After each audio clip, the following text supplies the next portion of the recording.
بسم اللہ الرحمن الرحیم الحمد للہ رب العالمین والصلاة والسلام علی اشرف الانبیاء والمرسلین نبینا محمد وعلی آلہ وصحبہ اجمعین رب اشرح لی صدری ویسر لی امری واحلل عقدۃ من لسانی یفقہوا قولی۔ آؤ قرآن و نماز سمجھیں، اس کے 37ویں سبق کے لیے میں آپ کو خوش آمدید کہتا ہوں۔ اس میں ہم انشاءاللہ مزید دعائیں لیں گے، بازار میں داخل ہوتے وقت، بات چیت کے یا تقریر کے آخر میں، اور سواری میں سوار ہوتے وقت۔ گرامر میں مضاف و مضاف الیہ اور موصوف و صفہ کے بارے میں سیکھیں گے، اور انشاءاللہ سبق کے ختم پر ہم 243 الفاظ سیکھ چکے ہوں گے جو قرآن کریم میں تقریباً 53,136 بار آئے ہیں۔ اس سے قبل کہ ہم بازار کے داخل ہونے کی دعا لیں، میں دعاؤں کے بارے میں ایک چیز کہنا چاہوں گا کہ اللہ کے رسول صلی اللہ علیہ وسلم نے جو دعائیں سکھائی ہیں وہ بہت ہی بابرکت، پر نور، پر مغز اور حکمت سے بھرپور، معانی سے بھرپور ہے۔ اگر محمد صلی اللہ علیہ وسلم کے کام کو دیکھا جائے تو اس کو اس طرح سے بھی بیان کیا جا سکتا ہے، کئی پہلوؤں سے بیان کیا جا سکتا ہے کہ ایک طرف آپ نے بندے اور اللہ کے درمیان، بندے اور خالق کے درمیان تعلق کو صحیح کیا، یہ ایک ڈائمنشن ہے، یعنی اس کو شرک سے پاک کیا، اور دوسرا ڈائمنشن ہے کہ اس تعلق کو زندہ رکھا دعاؤں کے ذریعے۔ آپ ساری تاریخ پڑھ جائیے، سارے تاریخ کے بڑے بڑے مصلحین کی، ایون دوسرے نبیوں کی بھی تاریخ پڑھ جائیے، محفوظ نہیں ہے لیکن کسی کی تاریخ میں بھی، بائبل میں دیکھ لیجئے آپ، تورا میں دیکھ لیجئے، یا کسی اور مذہب کی تاریخ میں، یہ دعاؤں کا 5% بھی کیا ملے تو بہت بڑی بات، 2-3% بھی شاید نہ ملے آپ کو، لیکن اللہ کے رسول صلی اللہ علیہ وسلم نے نہ صرف بندے اور اللہ کے تعلق کو ہمارے لیے صحیح کیا، یعنی ہم کو بتایا کہ صحیح تعلق کیا، بلکہ اس کو زندہ کر دیا۔ آپ نے ہر موقع کے لیے دعا سکھائی، اور ہر دعا میں ایسی پیارے پیارے پہلو ہیں۔ مثلا ایک دعا ہے باتھ روم سے نکلنے کی، غفرانکا کا مطلب کیا ہے؟ تیری بخشش چاہیے۔ کیوں بھائی باتھ روم سے نکلتے وقت تیری بخشش کا کیوں ذکر ہے؟ اس میں بڑا پیارا نقطہ ہے۔ ایک تو عام کیا، ایک بہت ہائی لیول کا نقطہ یہ ہے، ہائی لیول کا وہ یہ ہے جو اکثر مشہور ہے کہ بھئی ہم باتھ روم میں اللہ کا ذکر نہیں کر سکے، اس لیے باہر نکل کر ہم کہہ رہے ہیں اللہ میں تیری بخشش چاہتا ہوں کہ میں باتھ روم میں ذکر نہیں کر سکا۔ میں کہوں گا الحمدللہ یہ بہت اچھی تشریح ہے، لیکن یہ ہائر لیول کی ہے۔ ہم کون سا باہر ذکر کر رہے تھے جو باتھ روم میں جا کے مس کر رہے تھے؟ اللہ تعالیٰ کو کرنا چاہیے، یہ ہائی لیول کا ہے۔ لیکن ایک عام آدمی کے لیے تشریح بہت پیاری تشریح ہے، وہ یہ ہے کہ اے اللہ میں نے کھایا، جو انرجی آئی اس سے اچھلا کودا پھرا، سارے مزے کیا، اب جو کچرا تھا وہ نکال بھی دیا، لیکن تیرا ویسا شکر نہیں کر سکا جیسا کرنا چاہیے تھا، اس لیے میں تیری مغفرت چاہتا ہوں۔ اتنی پیاری تشریح ہے کہ کیسی پیاری بات ہے اللہ کے رسول صلی اللہ علیہ وسلم نے جو سکھائی کہ باتھ روم سے نکلتے، اس لیے کہ آپ کھانے کا ایک سائیکل کمپلیٹ ہو گیا، اب دوسرا جا کے کھانا ہے۔ تو چلیے ہم بازار میں داخل ہوتے وقت کی دعا پڑھتے ہیں۔ اس میں بھی بڑی زبردست باتیں ہیں، لوگ اس کو صرف چوتھا کلمہ بول کر صرف ذکر کے طور پر لے لیتے ہیں، لیکن اس کو سمجھیے، اس کی گہرائی میں جائیے۔ لا الہ الا اللہ وحدہ لا شریک لہ لہ الملک ولہ الحمد، نہیں کوئی معبود سوائے اللہ کے، وہ اکیلا ہے، کوئی شریک نہیں اس کا، اسی کے لیے بادشاہت ہے اور اسی کے لیے تعریف ہے۔ یہ سارے کلمے بازار سے کیا اس کا تعلق ہے، یہ دیکھنے کی بات ہے۔ لا الہ الا اللہ یہ تو سمپل بات ہے، آپ جانتے ہیں۔ وحدہ وہ اکیلا ہے، واحد سے۔ لا شریک نہیں شریک اس کا، کوئی پارٹنر نہیں ہے، شرک بھی اسی سے، مشرک اسی سے، شریک کی جمع شرکا ہے، لہو اس کا۔ بازار میں جاتے ہوئے ایک چیز کو یاد رکھ لیجئے، اللہ کے رسول صلی اللہ علیہ وسلم نے فرمایا، مسلم کی حدیث ہے، حضرت ابو ہریرہ رضی اللہ عنہ سے روایت ہے کہ اللہ کے رسول صلی اللہ علیہ وسلم نے فرمایا کہ اللہ کے نزدیک سب سے محبوب جگہ مسجد ہے اور سب سے مبغوض جگہ بازار ہے۔ بازار میں دنیا اپنی قوت اور چمک دمک کے ساتھ موجود ہوتی ہے، وہاں انسان کو اللہ تعالیٰ کے بھولنے کا امکان بہت زیادہ ہوتا ہے، اسی لیے اس کے ذکر سے یہ دعا شروع ہوئی، لا الہ الا اللہ وحدہ لا شریک لہ۔ الہ کے 3 معنی ہیں، جس کی پرستش کی جائے، جس کی اطاعت کی جائے، جو ضرورتوں کو پورا کرے۔ بازار میں ایسا لگتا ہے کہ ضرورتوں کو پورا کرنے کے لیے سارے سامان موجود ہیں، مگر الہ کے تیسرے معنی میں یہ بات یاد رہے کہ ضرورتوں کو پورا کرنے والا اصل میں تو اللہ ہے. لا الہ الا اللہ وحدہ لا شریک لہ. یہ پیسے شریک نہیں ہے، یہ قوت شریک نہیں ہے، یہ پروڈکٹ شریک نہیں ہے اس کے، وہ صرف وہ اکیلا پورا کرے گا. یہ تو سب اسباب ہے.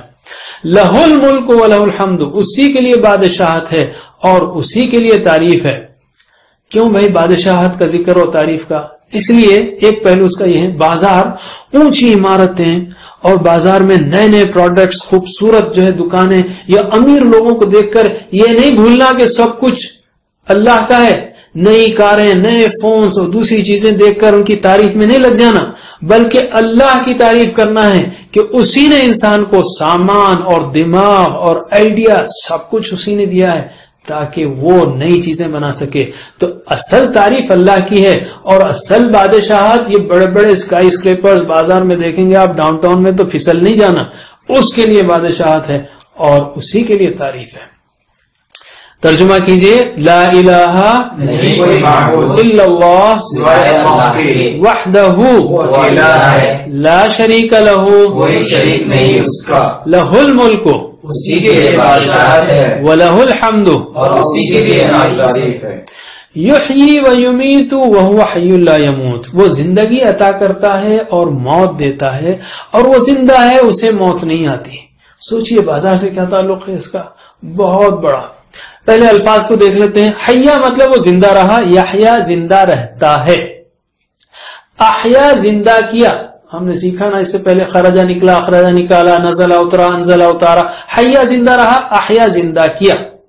تو اخرجہ سے یخرج، اسلمہ سے یسلم، احیا سے یحیی زندگی دیتا ہے. یحیا زندہ رہتا ہے، حیا یحیا، احیا یحیی زندگی دیتا ہے. اسی طرح ماتا مر گیا، یموتو مرتا ہے. اماتا مارا موت دی، یمیتو مارتا ہے موت دیتا ہے. یحیی و یمیتو وہ زندگی دیتا ہے اور وہی موت دیتا ہے. وہو حی لا یموتو، دیکھیں اماتا یمیتو ہے لیکن ماتا یموتو ہے. یموتو مرتا ہے، لا یموتو نہیں مرتا، یعنی اس کو موت نہیں آتی. اللہ تعالی زندہ ہے، ہمیشہ زندہ ہے، ہمیشہ زندہ رہے گا. اس کا بازار سے کیا تعلق ہے؟ بازار کی زندگی دنیا کی ساری چمک دمک کے ساتھ موجود ہوتی ہے، انسان اس میں کھو جاتا ہے. اس لیے یاد رہے کہ بازار کی یہ زندگی اللہ ہی کی دی ہوئی ہے. ایک دن یہ ساری چمک دمک ختم ہو جائے گی. وہاں پر خوش ہوتے ہوئے آنے جانے والے، بیچنے خریدنے والے سبھی موت کے منہ میں جانے والے ہیں. صرف اللہ ہی کی ذات باقی رہنے والی ہے. یحیی و یمیت وہو حی لا یموت. ترجمہ کیجئے، یحیی وہ زندگی عطا کرتا ہے و یمیت اور موت دیتا ہے وہو حی اور وہ زندہ ہے، لا یموت. اسے موت نہیں آتی. بیدہ الخیر، اسی کے ہاتھ میں ساری بھلائیاں ہیں. وہو علی کل شیء قدیر، اور وہ ہر چیز پر قدرت رکھنے والا ہے. بیدہ الخیر، اسی بیدہ، ید مطلب ہاتھ، یدہ اس کا ہاتھ، بیدہ اسی کے ہاتھ میں.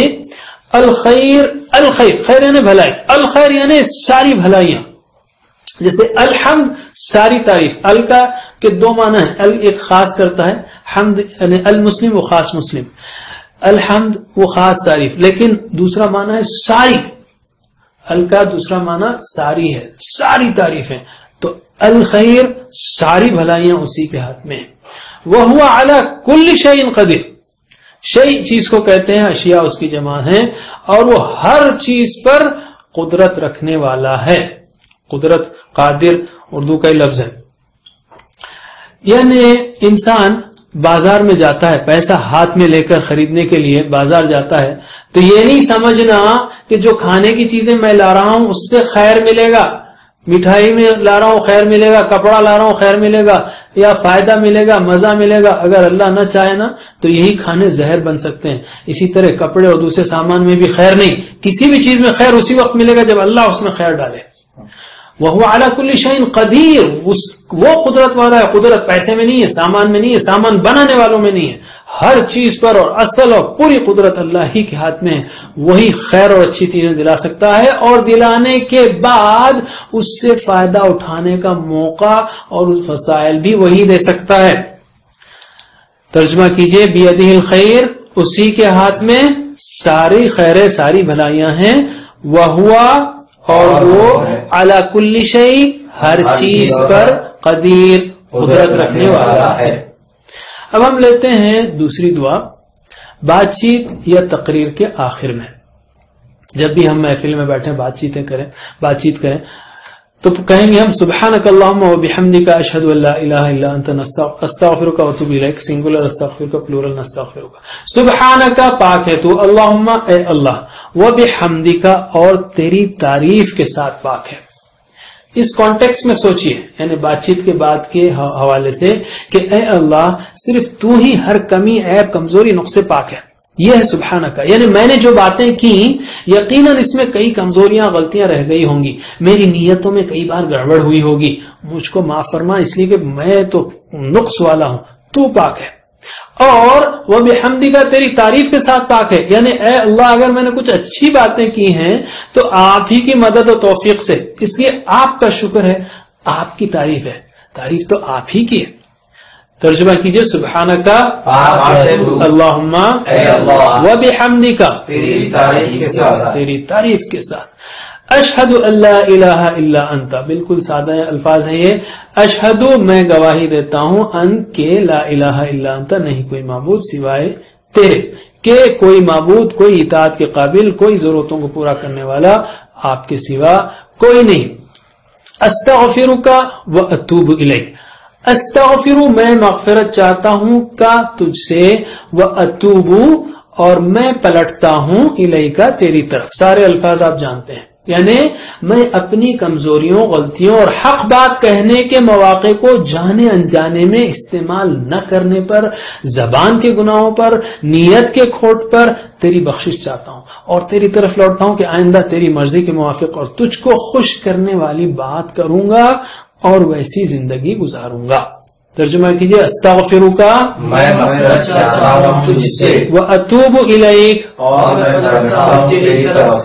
سواری میں سوار ہوتے وقت سبحان الذی سخر لنا ھذا، پاک ہے وہ جس نے مسخر کیا ہمارے لیے یہ سواری، وما کننا لہ مقرنین اور نہ تھے ہم اس کو قابو میں لانے والے۔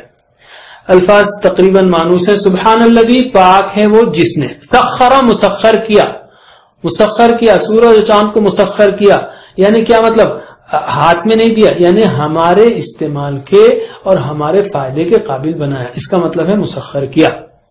لنا ہمارے لیے، ہادا یہ یعنی یہ سواری، وما کننا اور نہ تھے ہم، لہو اس کو، مقرنین قابو میں لانے والے، کنٹرول میں لانے والے، ہم نہیں کر سکتے تھے اس کو کنٹرول میں۔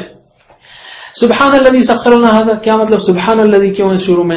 یعنی ہر کمی نقص و کمزوری سے پاک ہے، ایسا نہیں کہ اس نے ہمیں پیدا کیا پھر ہماری سواری کی ضرورت کا خیال نہیں رکھا، یا سواری کی چیزیں اس نے پیدا کرنا بھول گیا، یا بلکہ اسی نے نہیں، بلکہ اسی نے، اس لیے وہ سبحانہ کا ہے، اسی نے سواری کے جانور دیے، یا سائیکل، موٹر سائیکل، کار، ٹرین، بس، ہوائی جہاز بنانے کا سامان اور آئیڈیا دیا۔ جو چیزیں بھی ہماری ضرورت کو پوری کرنے والی ہیں ان چیزوں کو ہمارے لیے مہیا کرنے میں کوئی کمی نہیں رکھی، اس لیے وہ سبحانہ کا ہے۔ سخر لنا ھذا، اسی نے جانوروں کو مسخر کیا، یعنی وہ ہماری خدمت کے لیے ہمارے کنٹرول میں آئے، ورنہ ہاتھی اور یہ بڑے بڑے جانور یہ تو اٹھا کے کچل کے پھینک دیتے ہیں ہم کو، ایون بیل کو بھی کنٹرول نہیں کر سکتے آپ، اس کی قوت آپ کی قوت سے کئی گنا زیادہ ہے۔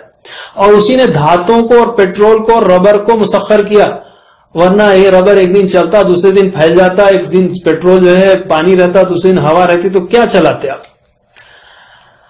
وما كنا وإنا إلى ربنا لمنقلبون، اور بے شک ہم إلى ربنا ہمارے رب کی طرف لمنقلبون ضرور لوٹ کر جانے والے ہیں۔